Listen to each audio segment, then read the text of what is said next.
Anna Müller only wanted to surprise her husband. On a freezing Berlin afternoon, she arrived at the luxury hotel where Markus had been working for 3 long weeks. She wore a simple cardigan, old jeans, and carried her worn-out backpack. Nothing special, nothing that hinted she was married to the owner of the building. The moment she stepped into the marble lobby, the nightmare began.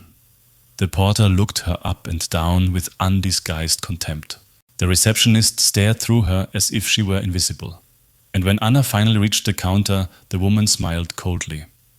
"There's no reservation under your name. Maybe this hotel is above your budget?"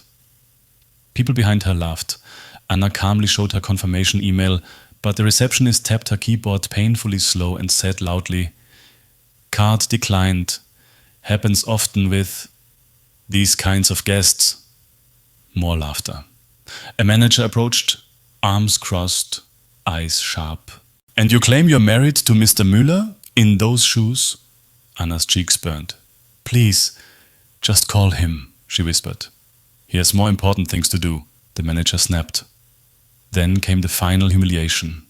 "Security, escort this person outside." The guards grabbed her abruptly. Her backpack tore open. Her belongings spilled across the marble floor. A bellboy kicked her notebook aside. Guests filmed, pointed, giggled. Anna stood frozen, small, embarrassed, but furious. Then, ping. The exclusive elevator opened. Markus stepped out. At first, he didn't recognize her. Then he saw the tears, the guard's hands on her arms, her things scattered on the floor. His face changed instantly. "Stop." His voice was quiet, yet it froze the entire lobby. He walked straight to Anna, pulled her into his side, and glared at the staff. "Let go of my wife. Now." The manager went pale. Security released her as if they touched fire.